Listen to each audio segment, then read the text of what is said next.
Hello and welcome to episode 371 of the Stacey West Podcast. My name's Gary. Sometimes I host, sometimes I don't. And this is Charlie. Sometimes he hosts. No, he never hosts, but sometimes he's a guest and sometimes he is not. But we are graced with his presence today from Gibraltar, which I am told places in the UK will be warmer than tomorrow. Yeah, thank you for that. Do you know what? We have had a really miserable winter. And I know I'm not going to get any sympathy, right, from anyone. I know. Take out the tiny violin. But we've had a bit of a miserable winter. There's been a lot of rain. And last weekend was the first weekend that we got proper sunshine for the first time. And my God, did I enjoy it. My liver maybe less so, but I definitely enjoyed finally being able to properly sit outside and enjoy it. Well, I got sunburned on my 20-mile run on Saturday morning, which was really nice. And it's meant to be really warm here tomorrow. And I've got 13 miles to do, which I'm going to do in the evening. I'm going to run from here to the Ivy Club for a drink, showering en route. Well, not en route. I'm not going to shower during my run. I'm going to shower at the end of my run. And it's the Lincoln 10K this weekend. So a year ago, almost to the day, it will be. Since we did it, since I walked it, twiddling my thumbs. Yeah. No, since we all crossed that finish line, and very much celebrate that. How is the training going? It's really not long now, by the way. Was it 2 weeks Sunday? 3 weeks Sunday? I have a little 24 days. So 3 weeks Sunday. There we go. Yeah. So 3 weeks today, myself and Jasper Caldwell, who is also running it for the foundation, we're going down to London to get our bibs and just scout out the area and that sort of thing. But no, training's going well. So I did a video for Patreons only this morning. So I did you kind of do one, you work up to a big run, and my big run was Saturday, 20 miles, and then you taper for the next few weeks. So I just do what I now consider to be small runs, a couple of 10Ks, I think, like on a Tuesday and a Thursday, and then a long run on a Saturday, which is 13 miles down to 10 miles. So really now it's about staying injury free. And touch wood, I've been really lucky. I've not really picked up any injuries. I did the 20 miles on Saturday, which I keep repeating because even I don't believe it. And I bruised toes and, ached a bit, but nothing major. I've been really lucky. I've tried to look after myself. I did have a big night out Saturday night afterwards, so I was worried about my recovery. I went to watch Goldie Looking Chain, You Knows It, which was brilliant, great fun. And when the clocks change, I don't know if they do over in Gibraltar or not. Yeah. So we got back to my mates and we're just drinking and kind of having a laugh and looked at the watch and it's like, and all of a sudden we're talking for 10 more minutes and an hour's passed. The next thing you know, it's 4 o'clock in the morning. Oh my Lord. So yeah, I did a run round here yesterday. So it's all good. Fundraising's going really well. Last time I checked, I think it was 4,200. Incredible. Raffle is still going. So there's a link on the staceywest.net for the raffle. Got some great prizes. Got signed squad shirt, signed squad ball, signed copy of FIFA, former Players Association frame shirt, which is the top price, signed in Toons drawing, Belgate clothing voucher to £100, a special gym box, great prizes. So yeah, really excited about that. And we will be drawing that at a special live event. Now, Chris kind of announced it once before on the podcast when he wasn't meant to. The reason is what we wanted to do was say thank you to all of our Patreons. And so we did that by arranging a live event at Twisted Tension Realities next weekend after the Shrewsbury Town game. It's free, but you do have to get a ticket. Now, there are 15 tickets left. This is a live podcast, so we'll be doing our normal stuff, some interactive stuff with the crowd. We're hoping to have a guest or two, but we're not guaranteeing that at the moment. There are 15 tickets left. Now, I will put in the link in the chats. If you want to come along, even if you're now not a Patreon, those 15 tickets are first come, first served. So the link has gone into the YouTube chat and it's gone onto the Stacey West Facebook page chat as well. So the link is on there for you. So if you are watching now and you're not a Patreon, but you want to come along, you can book there. So, and I even hear we've got a special guest flying in from a slightly rainy Gibraltar. Yes, this time next week, in fact, my train will be slowly rolling into Lincoln Station, as I am coming over for a very long weekend, actually. Bit Johnny Cash, that, wasn't it? The train rolling into the station. It certainly is. So yeah, I am flying over for the long weekend. I definitely didn't want to miss this. I knew I wanted to get back for a game before the end of the season, and the fact that we were able to organise this during that time period as well. Really looking forward to it, and looking forward to catching up with all of you lot. And by that, I don't just mean Gary. I mean everyone who's listening in and who will turn up as well. Yeah, it should be good. Should be really, really good. Now, the other thing that we must talk about, Richard Godson has reminded me, and I know we'll come on to Huddersfield in a minute, but Richard Godson says, good evening, gentlemen. Don't forget the initial window for next season, the 200 Club, because he thinks I'm going in there, but we'll talk about that in a little while. Closes at 5 p.m. tomorrow. So season ticket sales, the first window for season ticket sales close tomorrow. Now, what better way is there to welcome in the close of the season ticket window than a 1-0 win against the Dog Botherers? So I am told that we are on course to sell 4,000 renewals, but I'm told that pound for pound, so day by day, sales are slightly up on this year, which, I thought the Twitter experts said that season ticket sales were going to be down. But anyway, what do I know? I only deal in facts, not speculation. So season ticket renewals are going really well. You obviously haven't renewed yours, Charlie, because you won't be here. Well, this was a difficult conversation because technically I've still got a season ticket right now for this season. I did keep mine after I renewed it last spring, and I don't think I am going to be renewing for next year, which it feels weird to say. I don't know. It's a shame. But I've renewed mine. The seat next to me. So back in 2016-17, I got Bob's Baker's Dozen. I didn't have a season ticket that year because I've been doing poacher a little bit. And the seat next to me, my mate Dave bought. Now, Dave has had it. Then he stopped going. He moved away, so my mate Matt had it. Then my Matt moved away and I bought it on a child's thing, so I'd got more leg room. And now the final one of our little kind of quartet of growing up, Dale, is now having it this season. So he's renewed his. He was in the real Mac, but he's bought a full price one now, and he's coming up to me. So yeah, should be quite good. Now, the football that we will see next season, one hopes will be entertaining. One hopes, Charlie, that it would be significantly more entertaining than the football that was served up on Tuesday, because we may have beaten Huddersfield and we were good at what we did. But as a spectacle, it wasn't a lot to look at, was it?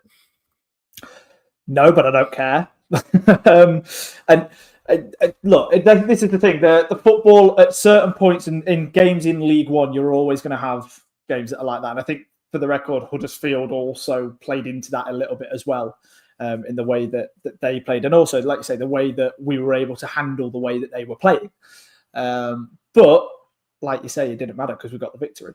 And again, actually, this just harks back onto the season ticket thing for a moment, and next season. And what you kind of just mentioned earlier on about, some of those Twitter experts maybe thinking that season ticket renewals won't quite be as high this year because we're sat mid-table, we're sat comfortably mid-table of League One, and that's a negative or whatever.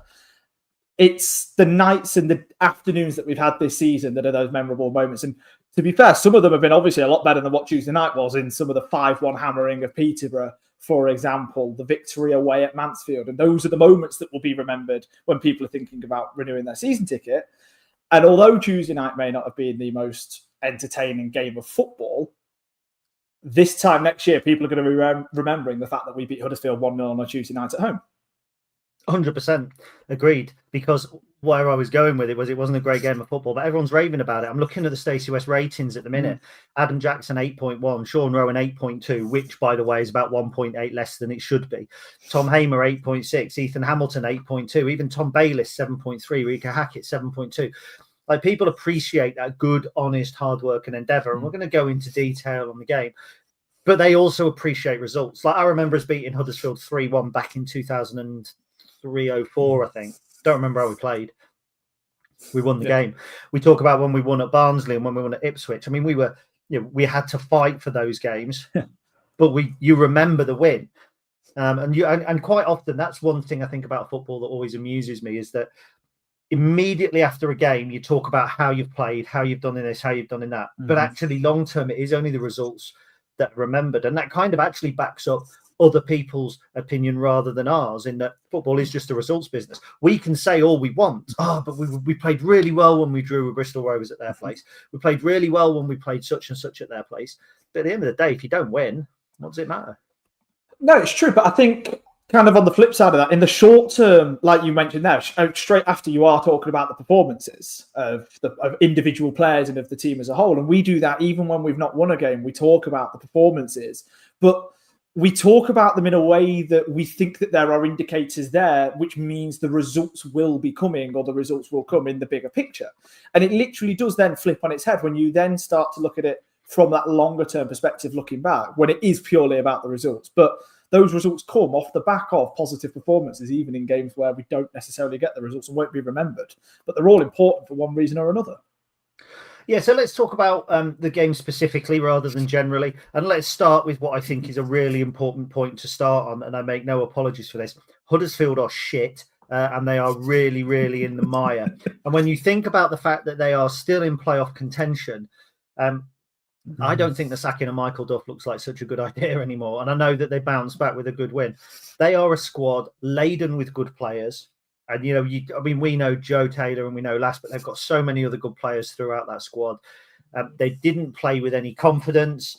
Their management team were getting irate at a throw-in. And I'm going to come on to that, by the way, in a second, because I've been corrected from my write-up. They just feel to me like a club in disarray. I did an article for the Real AFL the other day where I said if Huddersfield are not careful, they'll get dragged into a relegation battle next season, because I can just feel them. The managerial appointment is massive, but the fans have turned on them. You're not fit to wear the shirt. Mark Cartwright, get out of our club. I don't want to focus too much on them, but wasn't it wonderful to see? Yeah, it really was. I'm not even going to try and be all objective and say, it's not nice to see another club in such disarray. It sometimes is. It really sometimes is. I do worry actually a little bit though for Huddersfield that, like you say, they could end up getting themselves into a much lower position next season.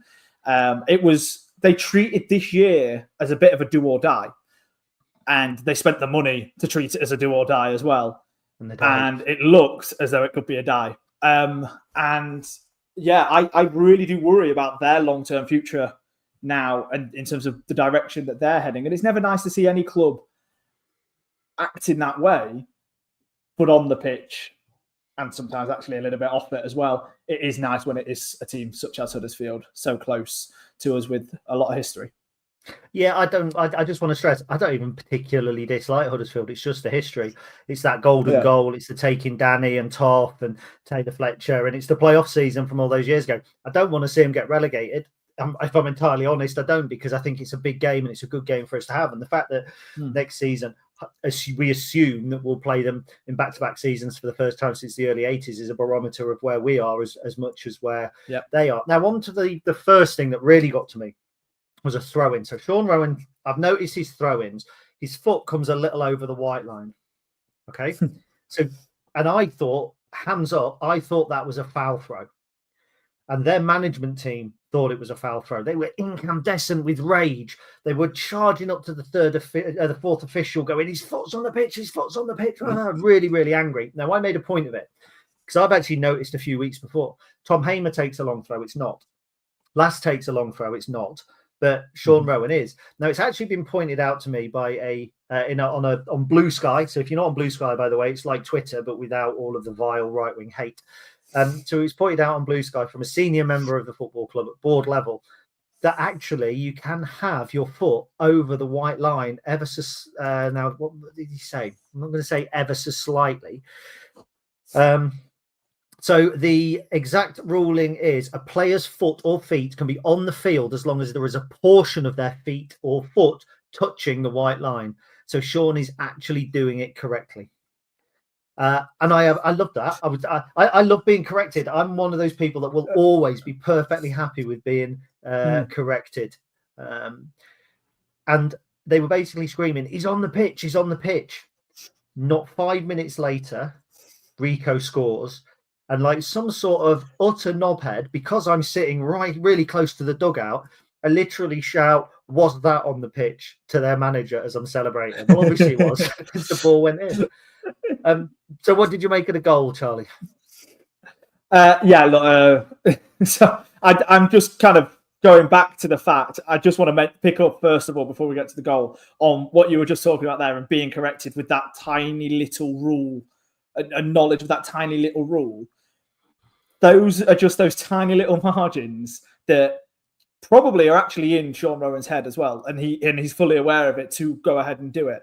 And those little things, I just love the fact that football players, no matter what they're doing, still have little things like that in the back of their mind when they're going up to take something as simple as a throw-in. I just wanted to mention that. Now, yeah, the goal really, really impressive to an extent. I mean, it was decent. I'll always big it up probably more than it should be, but ball comes in. The man needs to be there, and that's exactly what Rico Hackett was, and the fact that he was able to get the ball into the back of the net with the amount of bodies in the way as well. Really, really pleased with getting it, and then obviously being 1-0 up. I'm sorry, that's like being on the podcast with Ben. What sort of analysis is that? What do you mean? He beat Ben Wiles. There was nobody's in the way. Jacko's header is quality. I mean, Jacko's come from the back stick as it's come in. To flip the corner on. Yeah, sorry, I can see you're really angry now. It's honestly like I'm not angry. To Ben. Fucking hell. I first of all, Tom Bayliss's deliveries are excellent. He's far better than Every or Hermes or whatever they're called, because he never misses one. He's come to the front post. I thought that set piece wise, we might struggle a little bit with Pordy. I think Chris said on the podcast we wouldn't score from a set piece, although his thing was Huddersfield are great at defending set pieces.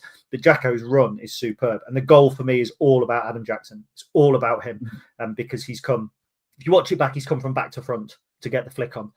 The ball was probably going in anyway. How it's a 0.4 xg when Rico as I don't know where you measure xg from, because if it's on your first touch, it's on the line. I could have put it in with my tab end. Do you know what I mean? I could have turned around and put it in with my arse.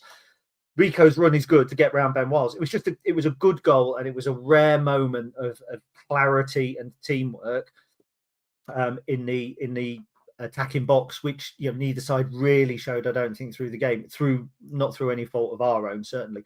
It was a nice moment.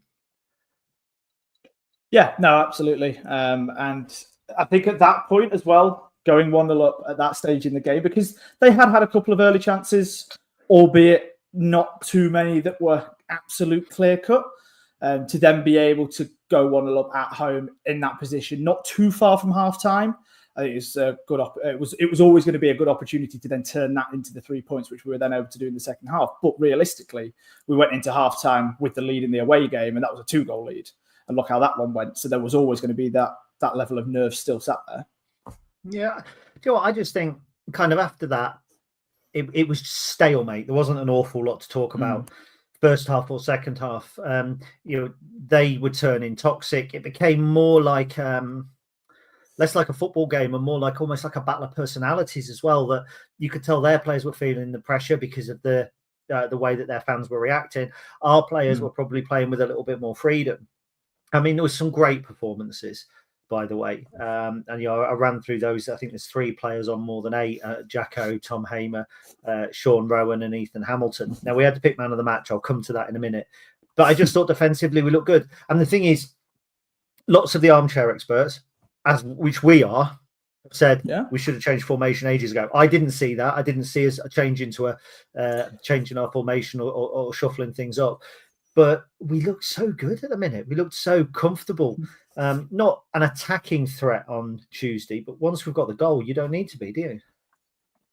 No, you don't. And look, I'll be honest, I was of the opinion that we probably should look at changing things up and changing the shape up a little earlier, and obviously then we did go on to do it. In fact, I think we had this discussion on the podcast, and I said I wanted us to experiment a little bit more with the slight different shape. And I remember getting a bit of a barrage of, "What? That's not what experimentation is, and we can't experiment on the pitch." But we have been doing, and not an experiment, I think it has worked well. No, but again, This goes down to the definition of experiment. I think if you go in, you could spend the whole pre-season with a brand new team. That first game of the season is still an experiment. But that's different. I think you're just trying to make the argument fit your outcome. I don't think us changing formation is an experiment. I think an experiment is when Ian Holloway plays Harry Smith, his leading scorer, at centre half against Colchester. Well, is that an experiment or is that just stupidity? Well, they won. It's still stupidity. It worked, didn't it? Anyway, we won't talk about I think you experiment if you bring Zayn Okoro into the side. I think you experiment. Okay. You then, to a degree, I suppose you have to. But I think we've had a very definite change. Some teams change their formation every single week. And so we've got a question later on from Rob F., who's one of our patrons, about chopping and changing. Sometimes when we do the previews, there's a chop and change every week for some of the teams that we play against. So we don't need to split hairs about what an experiment is. We know ultimately and fundamentally I'm right. So moving on, I'm not really sure what else we talk about with the game. I mean, there wasn't really anything. There was a couple of tackles, but the referee managed it quite well. I mean, Jovan, great opportunity that he created himself, very much like his goal of the month contender. But I just thought we saw it out with ease. And I said it was a shame to see Lash trudging down the touchline looking so beaten, and Joe Taylor with getting no service. But we saw Joe Taylor in that sort of role when he was struggling to get service in certain games last season for us. I think we have these rose-tinted spectacles about his spells, particularly March, where he was getting hat-tricks and 2 goals and all this sort of stuff. But actually, outside of that, there were games where he often looked very isolated. But it did surprise me, I think, how ineffective they were. But then is that kind of down to us as well? Is that why I wanted Sean Rowan as man of the match? The Stacey West readers are picking Tom Hamer. The Redhams Community Trust vote was Adam Jackson. I mean, it's really interesting. Yeah, the defence for us has always been something during basically our whole spell in League One that we've been quite strong with. And we have had a lot of criticism at certain points, especially this season, that it's just not quite the same this year. But yet we've always had some of these games, these moments that we were talking about earlier, the big games that will get remembered in a few years' time, 5-10 years' time, where the defence just all seem to come together and be absolutely exceptional. And it's always really difficult to say, well, okay, how much can we big up our defence, or how much are we really just going to slate the attack of the opposition team for not being able to break us down? Now, I think part of that... That muted Charlie. That just muted me halfway through. I don't know why I did that. Part of that does obviously come from not actually having a permanent manager in charge and having sacked Michael Duff. But again, I don't want to take away from the compliments that we should be giving our defence. And quite clearly, everyone on social media across 3 different votes that you've just spoken about there are bigging up our defence from that game. So, yeah, I'd much prefer for it to focus on us than it to focus on Huddersfield. Now, from a personal point of view, I was gifted the opportunity as part of the London Marathon effort, along with Jasper, to be the match ball sponsor experience. A gentleman called Graham Frost won the experience. Couldn't attempt to pass it on to deserving fans. I joked then they couldn't find any. So they said, what about Gary and Jasper for doing the London Marathon, which was really kind. Now, the second I heard that I was going to do that, I named Sean Rowan man of the match, which was at 1:00 on Tuesday afternoon. Now, as it turns out, actually, I thought he was exceptional. Adam Jackson was exceptional. Tom Hamer was exceptional. And man of the match is Ethan Hamilton. And it was really nice, actually, to present Ethan with the award, because I have been a bit rough on him in my write-ups, because he's a good player.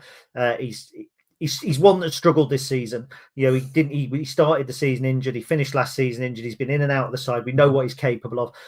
Didn't really settle in the 3-5-2, the 4-2-3-1. I thought he looks a lot more comfortable in. He was really, really good. And I'm pleased that we gave him man of the match, because as he left, I hadn't mentioned anything about the Stacey West at all. Just that, we were London Marathon, and he said, thanks for everything you write. My granddad really loves it. You're always fair. He said, honest but fair. And I'm like, oh. And then I look back at some of the stuff I'd written. But I was really pleased to see Ethan looking like the player that we know he can be. And I think it was Leyton Orient away where he had a really good game as well. Probably an underrated asset looking ahead to next season. Yeah, I think what's probably been the biggest negative towards Ethan Hamilton this season is the fact that we know how good he is.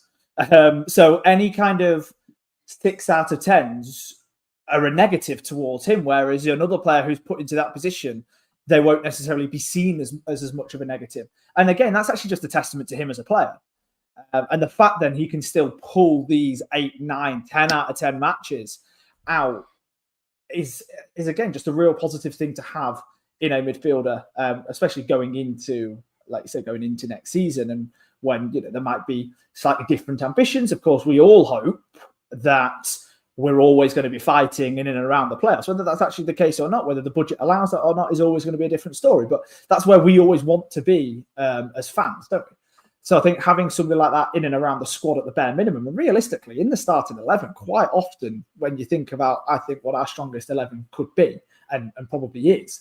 So yeah, I'm looking forward to seeing him properly get back to that consistent form that he's already started to sort of show peeping through now.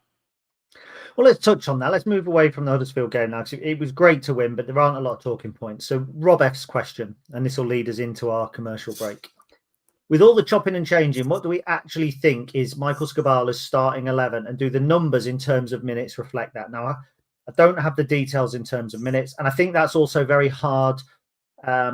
It's a hard way to look at it, because actually you would say, well, if somebody's been injured, they haven't got the minutes, but they would be in the starting 11. So somebody might have had more minutes who you wouldn't put in the starting 11.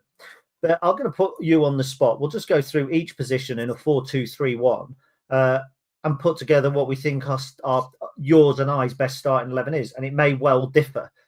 So let's start with goalkeeper. For me, it's George Wickens.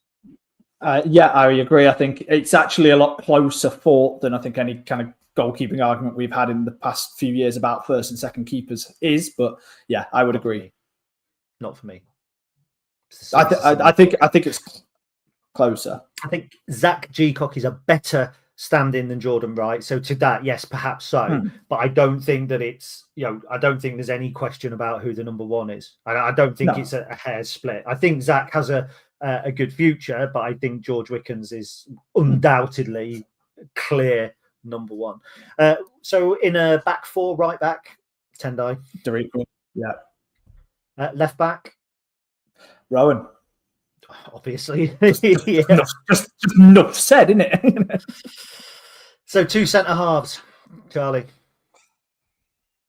Are we saying right now, regardless of contract talks? Yeah. Or It's starting 11 right now. So if everyone's fit and everyone's free to play, so not suspended, 2 centre halves that should start for Lincoln. I'm still having Jacko and Pordy there at the moment. Not for me. Pordy and Tom Hamer. Tom Hamer will be a big player for us next season. He's been excellent since he came back in. And I don't think you can play Pordy and Jacko in a 2.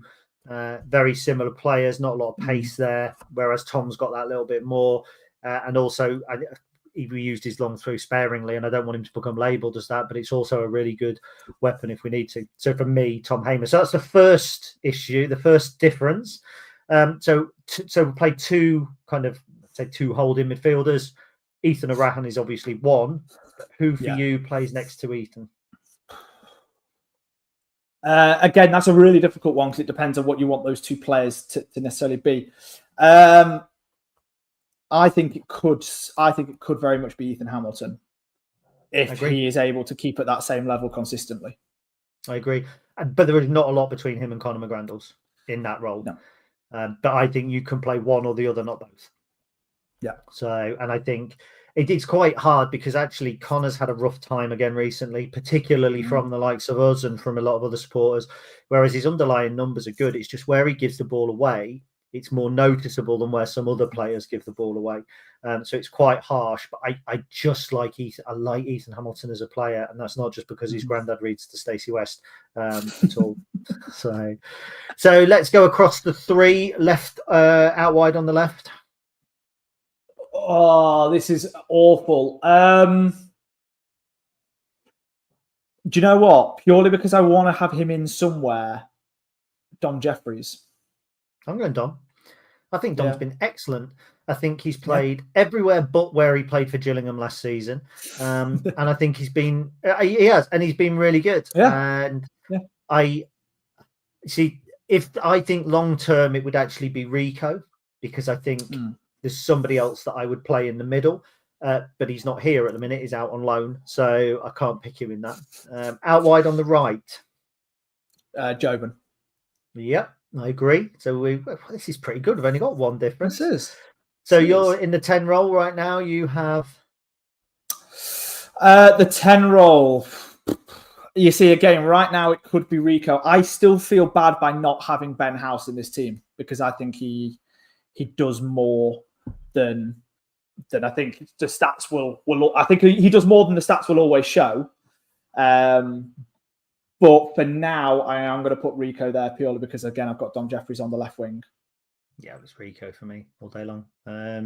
Over Ben. Ben's good at what he does. He's a player. He's a situational player. So you can bring him in for certain games when you need a certain something. But for me, if it's a Lincoln City team that's just going out to be a faceless 11 of whatever's, then I will just also say, and I'm only not picking him now because of the injury, is Jack Moylan in that 10 role in the 4-2-3-1, I think could be a real asset for us next season as well.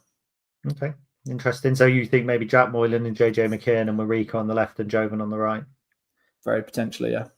And starting centre forward, James Collins. Yeah, agreed. With Freddie second. Yeah. So it's fairly straightforward, really. There's only really Tom Hamer we've disagreed on. There's a question mark over Ethan or Conor McGrandles, whichever role you play in. But we have got options across the board. So, Rob, I hope that answers your question. So what we are now going to do is we're going to take a break. Oh, we're not actually, because Chris Ray did ask, I'd love to know the XG from Freddie Draper's shot from distance. Now, I don't actually... Oh, I know what it was. He tried to catch the keeper off his line, didn't he? So the XG, Chris, for Freddie Draper's shot from distance was 0.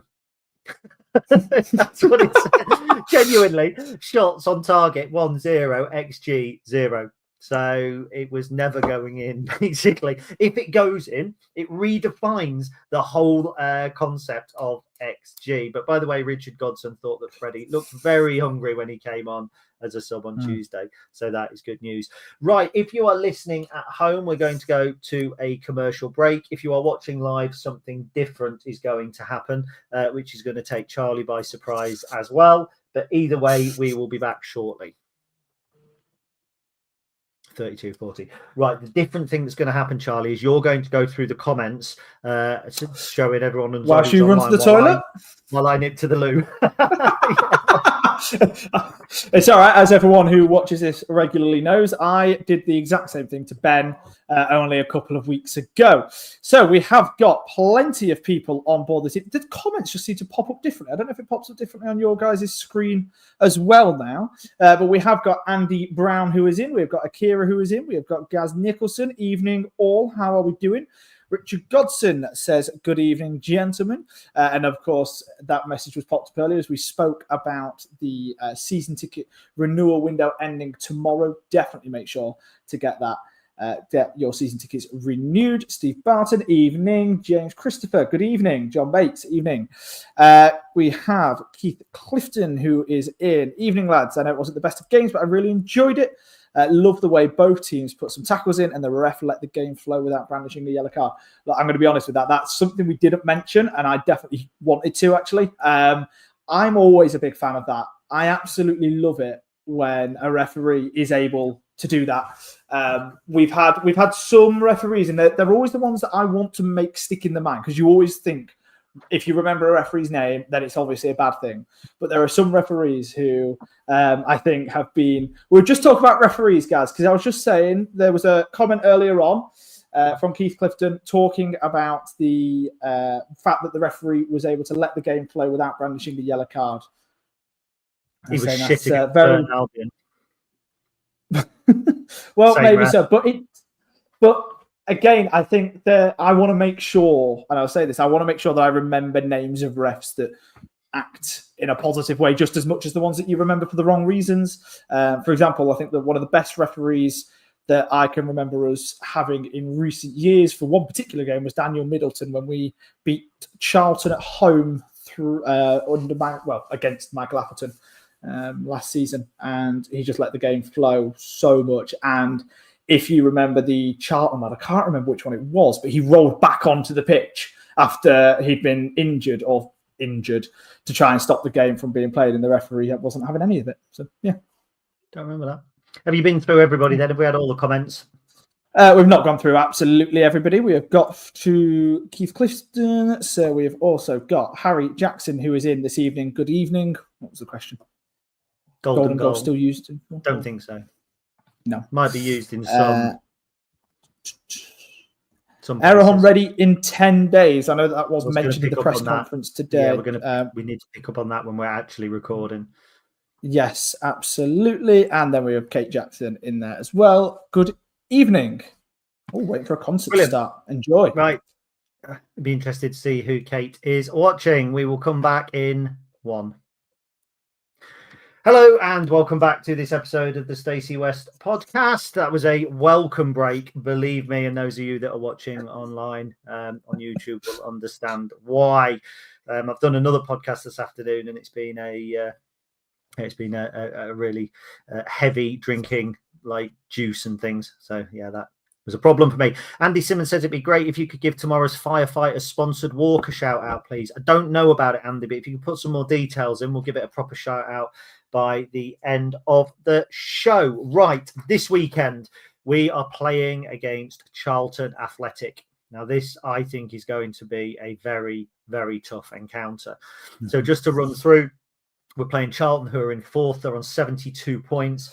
They are just outside the automatic race, 3 points behind Wycombe, having played a game more, 6 points behind Wrexham on the same games. So they're just in with a shout. And if they want to keep their slim hopes of that alive, then obviously they will need to beat us. But they still have Wycombe to play on Easter Monday, and they still have Wrexham to play the Saturday after. So they, and their other games, by the way, are against Burton, Cambridge and Northampton. So they are still in with a realistic shout of automatic promotion. They are going to be going for it hell for leather this weekend. They are on a good run. I think they've got 1 defeat in their last 6. There's 4 wins in that run. They beat Mansfield most recently. They play a 4-2-3-1 formation. They're like Blackpool a couple of seasons ago, kind of crept up from mid-table. I think the job Nathan Jones has done on a good budget. Let's not kid ourselves. But the job he's done on a good budget has been really, I'm not going to say incredible, but has been really solid. It's going to be a real test for us, isn't it? Yeah, it is. Charlton were a team that in pre-season I had really high hopes for in League One. I thought that they were really going to go quite far. And honestly, I thought that they were going to be in and around that automatic promotion fight. And it started off, their season very much started off quite poorly, actually. There was a few kind of silly losses that you wouldn't have necessarily expected them to have. And there was just a kind of a few games where they just really didn't look outstanding at all. But the way that has turned around, especially in the second half of the season, has been, nothing short of sensational. They are a really good side. They've got plenty of good players. There's no kind of denying that. Like you say, they have got a large budget, a much larger one than us, of course. Most other teams in League One, unfortunately, do. But that doesn't necessarily mean that they're automatically going to be good. Well, in Charlton's case, it does. Their attack is solid enough, and they are able to score quite a few goals. But I tell you something, their defensive solidity is insane, apart from when they lost 3-0 against Peterborough the other week. Yeah, I mean, I don't want to worry anybody, but in terms of the home form table, they're 6 wins from 6, 14 goals scored, 2 conceded. And in terms of the away form table, we are 23rd, 4 defeats, a win and a draw, 9 goals scored, 10 conceded. So it does look like a gimme. But in terms of the XG table, and I love all of these different tables because they mean absolutely nothing at all. But over the course of the season in the XG table, and that is where if games were settled not by goals but by the chances created, the quality chances created, we would be playoffs. We would be 6th. So in terms of XG, we would be 6th. Charlton would be 5th, and there would be 2 points separating us. Yeah. So while there is this disparity between our form over the last 6 games, there's also there is a little morsel to cling on to. But look, Charlton are a really good side, and they're a team that really have no business in this division. They put 4 past Huddersfield, a poor Huddersfield side, I might say. But Matty Godden is kind of a top player for them, who we've known of for a long while. Luke Berry is there. They've got the lad Gillespie at the back. He's one of the best centre halves in this division. He's keeping your best mate out of the team. They're firing, aren't they? They're on form at the minute. They are, and they hit it just at the right time. And it's really difficult when you go to face a team like that, because you can look at the league position in itself as much as you want, but you've got to take that form table into account. You've got to take things like the home form table into account. And it's exactly what people who were doing podcasts last year talking about travelling to Lincoln would have been talking about this time last year. All we're really doing going down there on Saturday is hoping that we can be to them what Wigan Athletic were to us, this more or less the same weekend this time last year. Yeah, it's certainly going to be a challenge. The Valley's are always a relatively tough place to go as well. I mean, one thing that we could be looking at is set piece goals. I think they've conceded 8 set piece goals this season. That's really going to be, I think, the big thing for us, isn't it? Is we're going to be looking to use our set pieces. I can imagine that we'll probably go there.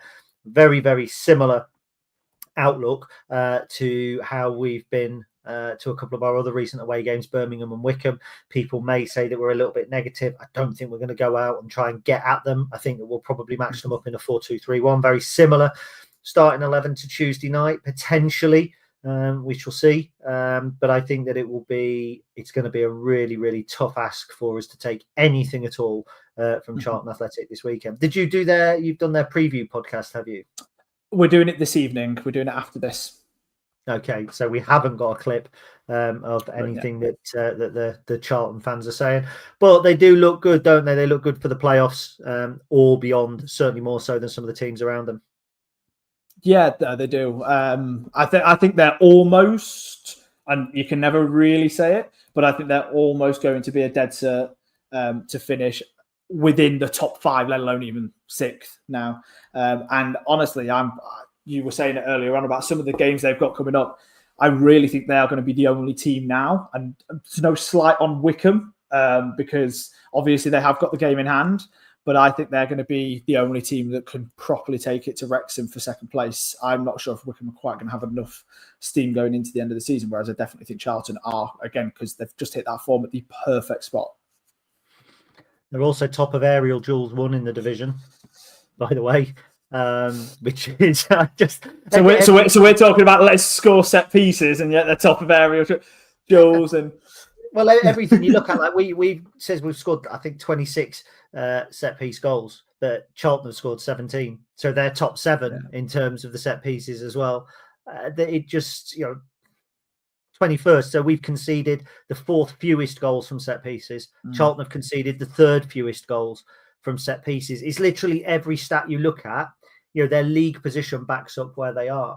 And what worries me a little bit about this weekend, if I'm honest, is we'll go there and it's going to be a really tough game. And I think it's probably the toughest game we've got left, bar the final game of the season if Wrexham needs something. And if Wrexham needs something, that could be a basket case game, by the way, because there's I don't think there's a second where Michael Skubala on the final game of the season goes, let's shut up shop for a point. I don't think that happens. It's let's go out on a high kind of thing.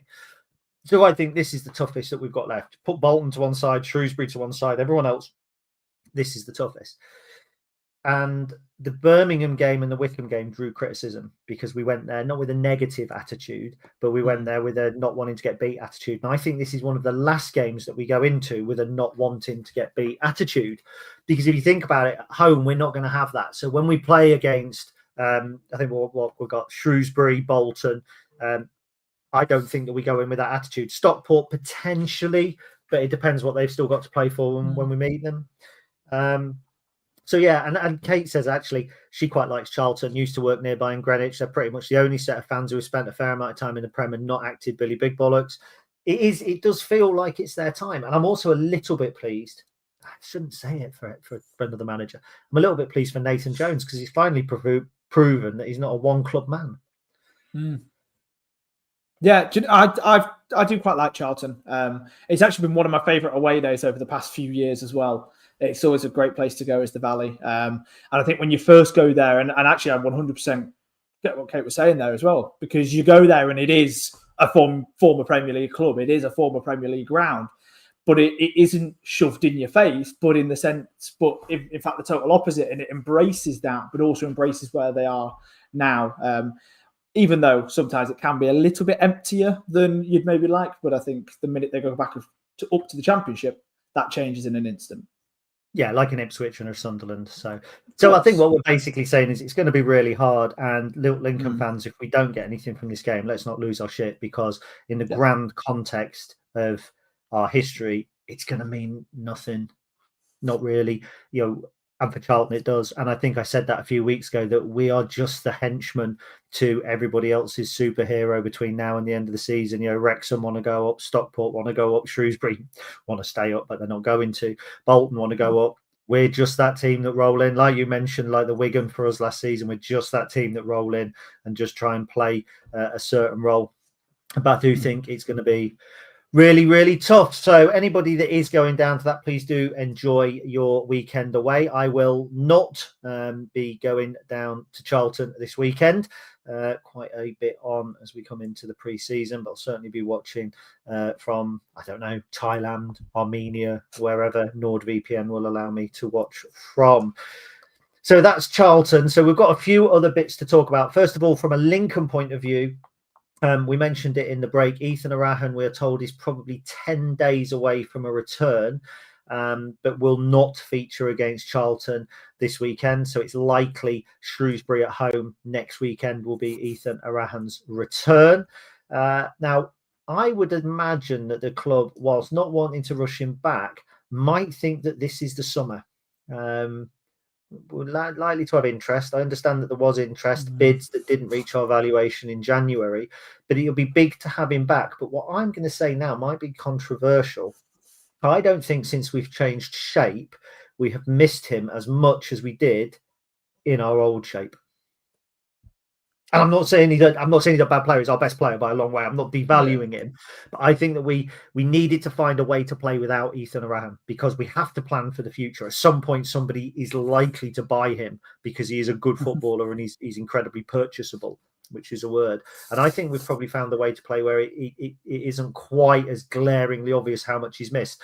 Whereas when we played, I think it was Chesterfield in the League Cup at the beginning of the season, it might have been Harrogate, and he didn't play. It was glaringly obvious we had an issue. Yeah, maybe, but I'd want to see him in this formation for a run of games before we can then really say whether we've not missed him as much. Because if you're saying that now, and you're saying that him in, we've not necessarily missed him as much now that we've moved to this formation, just imagine what we could have been over, let's say, the past few weeks, and what we could go on to be with him still in that position. Because he makes us a better team no matter what. And if that level of betterment is the same across both the formations, then I think it could take us to another level again. Betterment is a word. But that's not about missing it, is it?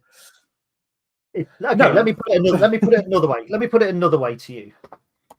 If we started next season with the exact squad we've got now, without Ethan Arahan, playing a 4-2-3-1, we would finish higher than if we started next season playing a 3-5-2 without Ethan Arahan. Yeah, okay, no, that's fair. Yeah. So in that respect, we've found a way to play without him. Ergo, Gary's right. Okay, I will smile and nod every time you put an opinion. I apologise. I like to debate an opinion. Why you do? I just believe that when he was out earlier in the season, and even after the Bolton game as well, I thought we looked poorer without him.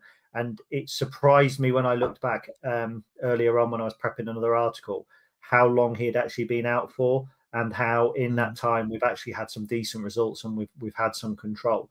And we need to find a way to either play without him or replace him. And I commented to someone the other day, but selling Ethan around, it's like the housing market.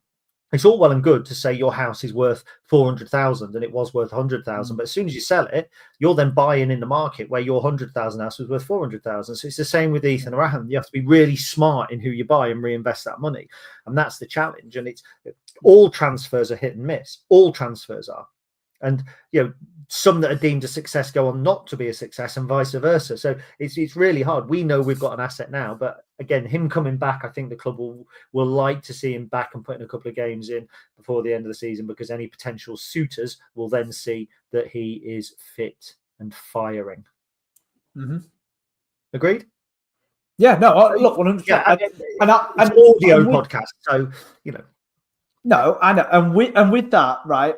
And I get exactly the kind of analogy that you're bringing in there with the housing market. And I agree with that. And I think there's a very good chance. In fact, there is a 95 minimum % chance that the first player that we bring in who is suited to be the direct replacement for Ethan Raham will not get to that same level of quality as what we have now with Ethan Raham. Because you are only going to get that same level of quality from a transfer fee like what we have paid with Ethan Raham once every few years, right? Because they are the outliers that help prove the rule, if you want to kind of use it as a positive for the model, or help disprove the kind of rule if you want to use it to bash the model, right? And that's fine. We're happy enough knowing that there will be a couple of misses in the transfer market to find the perfect hit. Very good. Right, moving on. I want to quickly mention Jovan Makama. He won the club's Goal of the Month competition on Twitter. He won the Stacey West's Player of the Month ratings on the site that the Stacey West readers all add up. I just really wanted to shout that out because I think that, again, it's this change of formation since he shifted out wide to the right. He's looked a threat. He was quiet on Tuesday night until he got the ball, and then he created the only other shot on goal that didn't go in, the only shot on goal that wasn't kind of tapped in at the far post. That's not discrediting Rico. So I just think it's really nice to see Jovan getting those awards, because at the beginning of the season, I think he was seen very much as a central striker. Mm-hmm. It was taking a lot for him to win over supporters, but I think to a degree, the fact that these are two things that are either voted for, the Goal of the Month is voted for, and the Player of the Month is ratings collated over a period of time. I think that it shows, I don't want to say acceptance because that sounds bad, but it shows a growing appreciation of the qualities that Jovan brings to the side. Yeah, and he's a player that deserves it. I think, we've always come on this podcast, and he'll have bad games, and he had bad games at the start of the season, and we'll have bad games at the end of the season. Next year it happens. Every player has them, right? But for somebody like Jovan, again, I just love to see the fact that there is that kind of growing love and admiration now for, and bearing in mind, he is still a very young player. And the amount of minutes that he's played, a little bit like with Sean Rowan, by the way, they're still very young players, but the amount of minutes that they're playing, people begin to start thinking that they are a little bit more experienced than what they actually are. And then to see Jovan starting to reach the level or start hitting those levels of potential that I think we had all very much hoped that he had is a real positive to see. And the fact that, like you say, the fan base as a whole are also coming on board with that, I just love. And I know that he will appreciate that just as much, won't he? He will indeed. Yep. So let's move on again. So I've now got the information on the Firefighters Walk.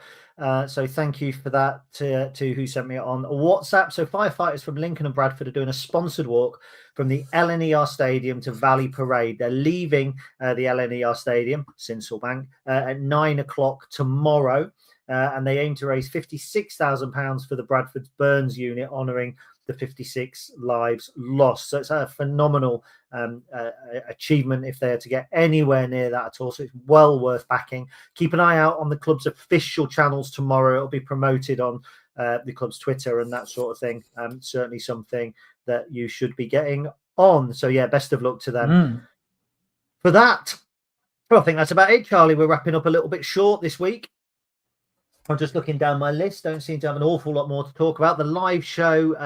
So if you are joining us now, or you missed it at the beginning of the program, we were talking about our live show Saturday the 12th of April, doors at 6:45. That's at Tension Twisted Realities at Croft Street, which is the orange building opposite the YMCA. It was Patreons only at first. We have now moved on to allow it to the general public for the final tickets. It is free. We're looking at doing, I think myself and Chris are doing the first part of the podcast, where we will be looking back at the Shrewsbury game. I think Ben and Charlie are then coming on to mop up the news and a preview of the next week's games. We will then take a break. We're hoping to have a guest. We're going to do some special stuff as well. There's talk of a quiz. There's talk of some audience participation burridge, which will be quite nice. We haven't had a good game of burridge for a long while, have we? We've not. So yeah, we'll just have we'll have a fun. It's there's a bar, you can get some food there if you want as well. Stuart from Tension Twisted Realities has been absolutely superb in letting us have the venue for nothing. So we want everybody to go and spend plenty of money on beer. Not for me, because I am training for a marathon, but I'm not going to plug that over the Bradford Walk. We can definitely 100% do that another time. Kate said she's definitely up for a game of burridge, and I know full well that I would panic if I'm not sitting in front of a camera and I was actually on a screen. So it's going to be really interesting. I wonder if we should do some knockout burridge. Get a jar with random teams and do some knockout burridge. As we've been live on the show, 4 of the tickets have gone. So there are literally just 11 tickets left. If you are on Facebook or YouTube right now, Tension Twisted Realities link has gone in the comments. You can get your tickets there. You must book. There will be no admission on the day. And that link, if there are still tickets available, I will put out on our channels tomorrow. So it's been an interesting week for Lincoln City, beating the dog botherers, seeing them in disarray, which we obviously take no pleasure in at all. Of course, there is one bit of news we've missed, Charlie, and it would be remiss of a Lincoln City podcast not to mention this. Steve Evans got sacked. Oh, the joy of joys. So I am presenting that without comment, as I did Drew Broughton as the worst striker that's ever played for Lincoln. But it has been an interesting week indeed. Once again, thank you to the Football Club for gifting and Graham Foss for gifting the Man of the Match sponsors opportunity to myself and Jasper. It was really, really appreciated. It was a great evening. It was a terrible game of football, but it had everything apart from football, and that is all that matters. Thank you for watching. Do not forget to renew your season ticket. If you haven't done so already, tomorrow is the last day at this price. This is the cheapest price that you will get for your season tickets. The next window will be more expensive. I'm told we may break the 4,000 sales. I'm told we're selling more tickets pound for pound than we did, or day for day, as we did last season, which is a brilliant effort. Put your name on the list. Get on board. Watch Lincoln City next season. It's well worth it. And especially if you get to listen to us every week. Up the imps. Up the imps.